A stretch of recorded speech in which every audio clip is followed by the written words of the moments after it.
क्या होता है जब कोई कोरोना वायरस से संक्रमित हो जाता है और आपके सोशल डिस्टेंसिंग पर क्या विचार हैं? जो वायरस है, जीवाणु हिंदी में जैसे बोलते हैं, हमारे शरीर में हमारे श्वास से, सांस से प्रवेश करता है, नाक से, गले से, कोशिकाओं में अटकता है, उनमें प्रवेश करता है। जीवाणु की खासियत होती है कि अपने आप उसकी जान नहीं होती, वो हमारी कोशिका की अंग बन जाती है, उसके बाद उसमें जान होती है। तो वो अंग बनने के बाद वो हमारे शरीर के ही कोशिकाओं को प्रयोग करके उसको जो है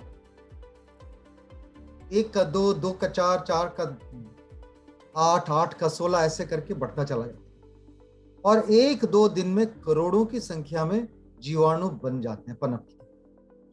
अब इतने सारे जीवाणु हमारे शरीर में होते हैं तो हमें जो है कुछ तकलीफ होती है। तो जो हमारे शरीर की जो इम्यून सेल्स होती हैं खून में, वो इनको पहचानती हैं कि ये तो कोई बाहर का कोई दुश्मन आया है, इससे लड़ना है, तो दुश्मन पहचान कैसे जाएगा।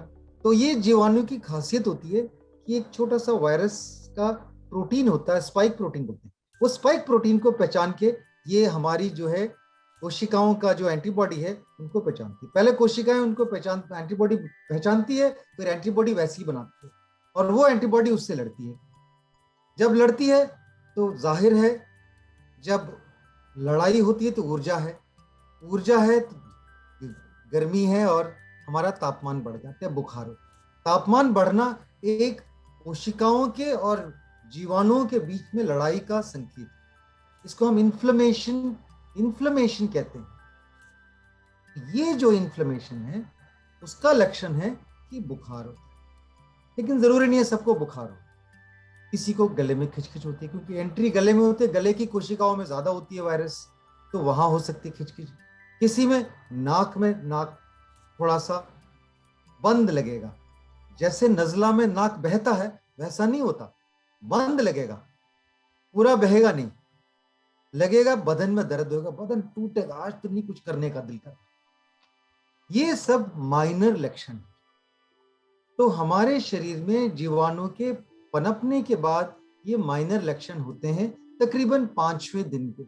इस वक्त उस व्यक्ति के, जब उसको पहला लक्षण है, उस वक्त उसके संपर्क में जो भी आता है उसको जो है वायरस दूसरे में जा सकता है, उसके शरीर से दूसरे के शरीर में जा सकता है। तो ये क्या हुआ, वो इन्फेक्ट कर सकता है। तो अगर मेरे पास कोई है तो मैं उसको इन्फेक्ट कर सकता हूँ।